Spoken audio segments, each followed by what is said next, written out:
नमस्कार, खबरों का पंचनामा देख रहे हैं आप। मैं हूं आपके साथ पूजा। हम लेकर आए हैं देश और दुनिया की 5 बड़ी खबरें, जिस पर चर्चा के लिए मेरे साथ स्टूडियो में मौजूद हैं कैपिटल टीवी के editor in chief doctor Manish Kumar. Doctor साहब, बहुत बहुत स्वागत है आपका। धन्यवाद। सबसे पहले नजर हेडलाइंस पर। दिल्ली में क्वाड के विदेश मंत्रियों की बड़ी बैठक। क्वाड के फोकस में हॉर्मूज, पाकिस्तान को खरी। विदेश मंत्री एस जयशंकर बोले, आतंकवाद के खिलाफ जीरो टॉलरेंस नीति। बंगाल सीएम शुवेंदु के ऑपरेशन डिटेक्ट, डिलीट और डिपोर्ट से हड़कंप। बांग्लादेश जाने के लिए बॉर्डर पर इकट्ठा हुए घुसपैठिए। होल्डिंग सेंटर हुई पूरी तरह से एक्टिव। सीएम शुवेंदु बोले, बांग्लादेशियों जल्दी भागो यहां से। ममता बनर्जी की टीएमसी का पतन शुरू। 12 सांसदों के बीजेपी में शामिल होने की खबर, तो वहीं 100 से ज्यादा पार्षदों ने दिया सामूहिक इस्तीफा। कर्नाटक में नेतृत्व का मुद्दा फिर गरमाया। सीएम की कुर्सी पर कौन, सिद्धरमैया या डीके शिव कुमार? मंथन तेज। दिल्ली में कांग्रेस की हुई हाई प्रोफाइल मैराथन बैठकें।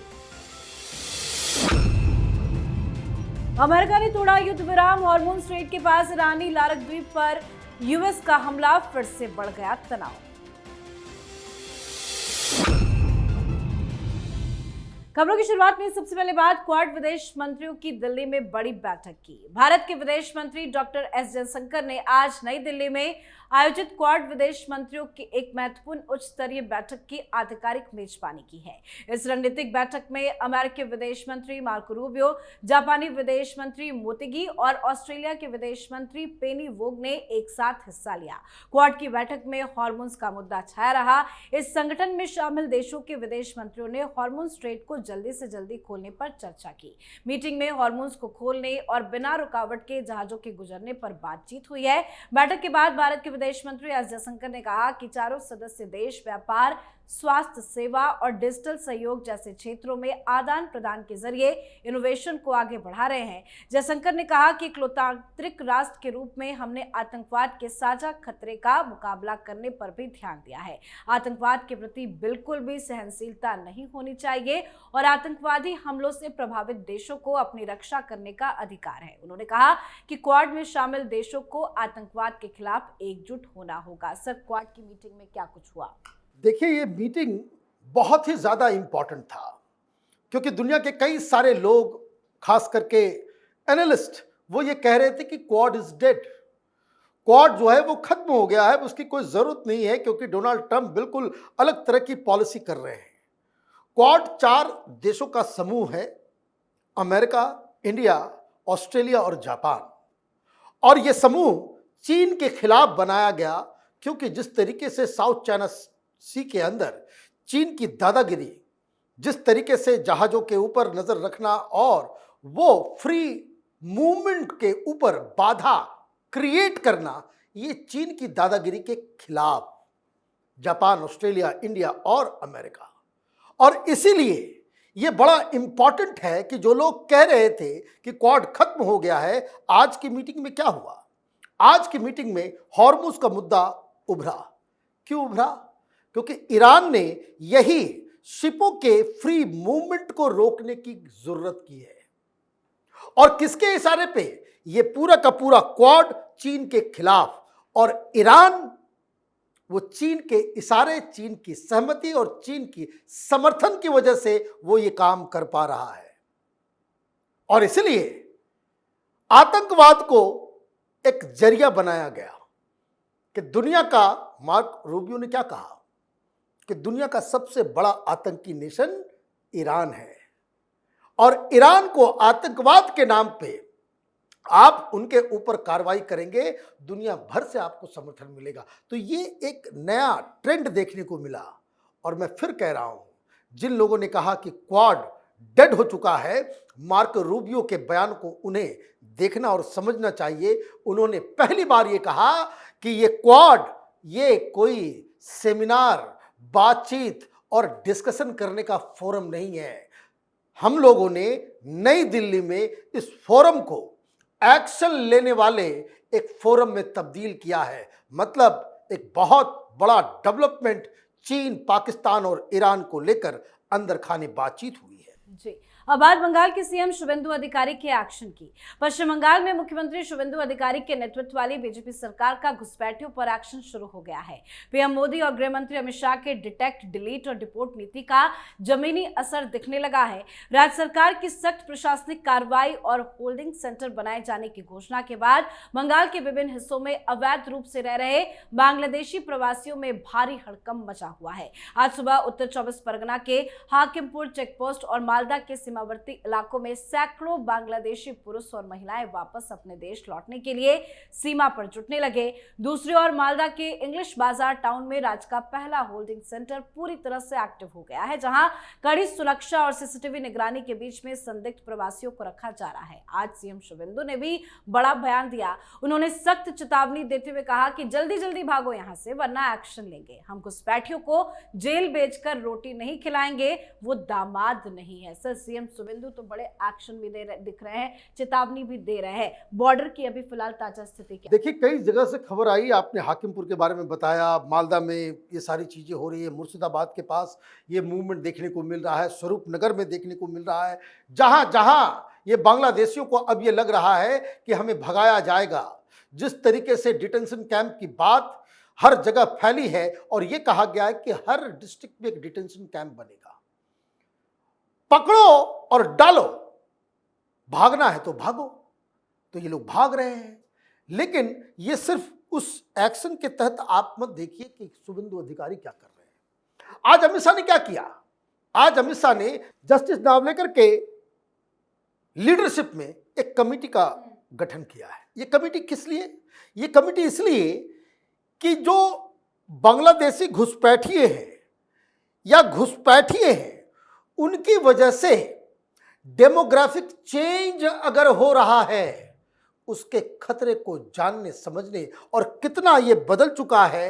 ये जो डेमोग्राफिक चेंज जो प्रधानमंत्री मोदी बंगाल के चुनाव से पहले इन चीज़ों को करते थे, हम लोगों ने भी बॉर्डर पे जाकर के, सुंदरबन में जाकर के हम लोगों ने रिपोर्ट की। सारे लोग यही कह रहे थे कि बांग्लादेशियों की वजह से वहाँ का पूरा जनसंख्या, वहाँ की डेमोग्राफी वो तब्दील हो गई है।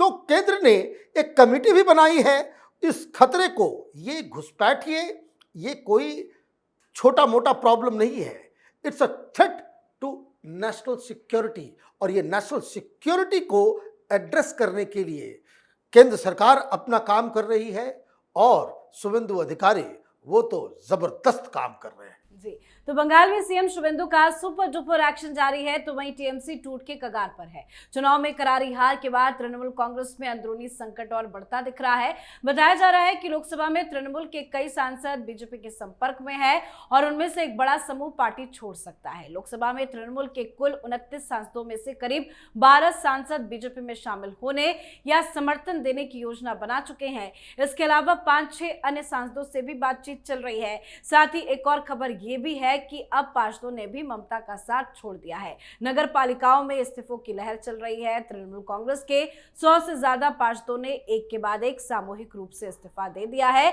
जो ममता बनर्जी के लिए बहुत बड़ा झटका है। सर, 100 से ज्यादा पार्षद एक साथ इस्तीफा दे रहे हैं, आगे क्या कुछ और देंगे? और ये जो सांसदों को लेकर खबर आ रही है, क्या वाकई में ये टीएमसी का साथ छोड़ देंगे? देखिए, टीएमसी का साथ छोड़ भी देंगे, छोड़ भी रहे हैं, लोग मीटिंग्स में नहीं आ रहे हैं। और आज सवेरे सवेरे क्या हुआ, कल्याणी के अंदर प्रशासनिक बैठक मुख्यमंत्री ने किया। वहां काकोली घोष दस्तीदार जो वहां पहुंच गई, टीएमसी के 3 विधायक भी पहुंच गए। अब ये तो बंगाल के लिए बड़ा अचंभा है। मैडम काकोली बाहर निकली, उन्होंने कहा कि भाई ये तो हमने कभी सोचा ही नहीं था। इतने सालों से हम सरकार में चला रहे हैं, लेकिन कभी भी हमने विपक्षी नेताओं को कभी हमने इनवाइट नहीं किया। ये डिफरेंस है बीजेपी और टीएमसी के वर्क कल्चर में। और जिस तरह की खबरें आई कि काकोली बीजेपी ज्वाइन करने जा रही है, इस्तीफा दे सकती है, तो वो सारी चीजें तो अपनी जगह पे है। मामला इतना टेंस्ड हो गया कि ममता बनर्जी के घर करीब 2-2:30 बजे कई सारे टीएमसी के लीडर्स आए। It's a crisis moment. लोग जा रहे हैं, इस तरह की खबरें आ रही है, आपके लोग जो है वो शुभेंदु अधिकारी की मीटिंग में जा रहे हैं। आपको मालूम है क्या हुआ? ममता बनर्जी भड़क उठी। ममता बनर्जी ने साहब कहा जिसको रुकना है रुको, जिसको जाना है जाओ। ये लीडर की आवाज नहीं हो सकती। ये फ्रस्ट्रेशन में दिया गया अपने ही नेताओं के सामने। अगर प्रॉब्लम है तो आप प्रॉब्लम को एड्रेस करेंगे। आप कहेंगे कि भाई ऐसा क्यों हो रहा है, कोई उससे बात करो, कोई उससे बात करो, क्यों काकोली ऐसा कर रही है। बताया जा रहा है कि रेजिग्नेशन के बाद ना तो ममता बनर्जी ने और ना ही अभिषेक बनर्जी ने काकोली घोष से कोई बात करने की कोशिश तक की।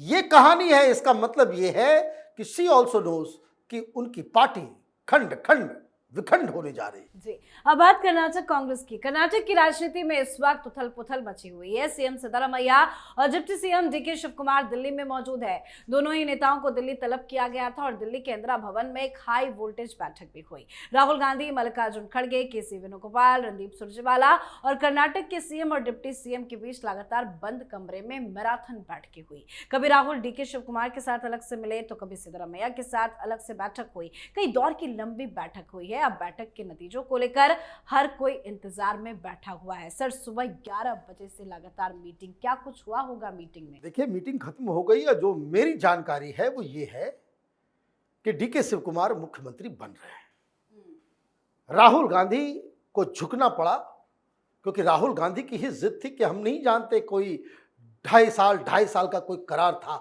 I am not part of it. लेकिन डीके शिव कुमार, जिनके पास पैसा भी है, जिनके पास विधायक भी है, जो कांग्रेस पार्टी के अध्यक्ष भी हैं और उनकी मेहनत की वजह से कर्नाटक के अंदर कांग्रेस पार्टी यहां तक खड़ी हो पाई, उनके सामने सबको झुकना पड़ गया। सिद्धरामैया तैयार नहीं है। सिद्धरामैया कहते हैं अगर मैं जाऊंगा तो किसी दलित को आप बनाओ। डीके शिव कुमार को नहीं बनना चाहिए। तो स्थिति इस जगह पे आकर के पहुंची है कि सोनिया गांधी, प्रियंका वाड्रा और राहुल गांधी तो राहुल गांधी हैं। उन्होंने एक बार कह दिया कि नहीं, हम तो बदलेंगे नहीं, मैं नहीं ये फैसला लूंगा। तो वो रूठे रहे, सिद्धरामैया से बातचीत करते रहे, लेकिन ये फैसला कि डीके शिव कुमार को बनाया जाए, ये बात प्रियंका वाड्रा जब ऑफिस पहुंची और जब उन्होंने कहा कि उनको मुख्यमंत्री बनाना चाहिए, तब जाकर के ये मसला खत्म हुआ है। मीटिंग खत्म हुई, सब लोग घर गए।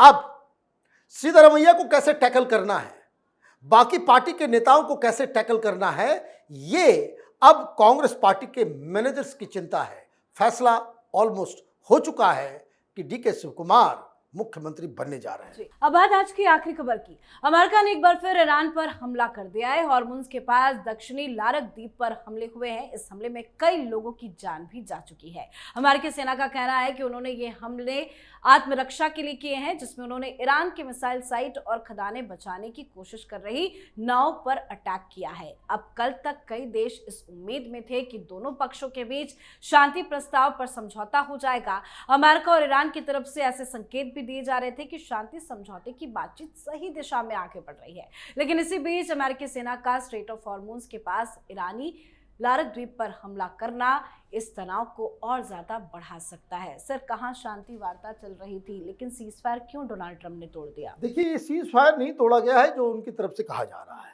व्हाट दे आर सेइंग कि ये लोग वहां स्ट्रेट ऑफ हॉर्मुज़ के अंदर वो वहां पे माइंस लगा रहे थे, सी माइंस लगा रहे थे, उसको हमने अटैक किया। और जिस तरीके से तैयारी चल रही थी, ये बंदर अब्बास के पास जो इन लोगों का रॉकेट लॉन्चिंग सेंटर्स हैं, उसको निशाना साधा गया। अमेरिका की साइड से कहा जा रहा है कि ये एक्शन जो है सेल्फ डिफेंस में लिया गया है। अब इसका मतलब ये है कि युद्ध जो पिछले कुछ दिनों से बंद था, अब ये फिर से शुरू हो गया, क्योंकि ईरान की तरफ से कहा गया कि भाई सीज फायर तोड़ दिया गया है, अब हम हमला करेंगे। तो कई सारी चीजें एक साथ हो रही है। इसका मतलब ये है कि डोनाल्ड ट्रंप का पिछले 15-20 दिनों में जितनी भी बातें उन्होंने पीस को लेकर के की, वो गलत साबित हुआ। ये जो चौधरी बन रहा था पाकिस्तान कि हम पीस डील करवा देंगे मध्यस्थता वाली, वो भी खत्म। चीन जो इस पूरे मसले में डोनाल्ड ट्रंप और शी जिनपिंग के बातचीत के बाद जिस तरह से इन्वॉल्व हुआ और जिस तरीके से पाकिस्तान के रास्ते वो ईरान को हथियार सप्लाई करने की अलग अलग तैयारी में जुटा है, इससे तो एक बात साफ है कि वापस जो इजराइल चाह रहा था कि ईरान के ऊपर हमला करना ज़रूरी है, उसके न्यूक्लियर कैपेबिलिटी को ख़त्म करना ज़रूरी है, वही वापस आ रहा है। मतलब युद्ध अभी चलेगा। ये सीज फायर और बातचीत वो इसलिए फेल हो रहा है क्योंकि जो एक शर्त है कि ईरान के पास किसी भी कीमत पर न्यूक्लियर वेपन नहीं हो सकता और उनका जो न्यूक्लियर इनरिचमेंट प्रोग्राम है वो 20 साल तक कम से कम अभी इस वक्त उस पे वो एग्री करे कि वो इनरिचमेंट के प्रोसेस को आगे नहीं लेकर के जाएगा, तब डील हो सकती है, लेकिन ईरान इसे मानने को तैयार नहीं। जी, बहुत बहुत धन्यवाद सर बातचीत के लिए। धन्यवाद। तो खबरों का पंचनामा में आज के लिए फिलहाल इतना ही। देश विदेश की बाकी खबरों और उनकी सटीक एनालिसिस के लिए देखते रहिए कैपिटल टीवी। हमें लाइक कीजिए, शेयर कीजिए और कैपिटल टीवी को सब्सक्राइब कीजिए। नमस्कार।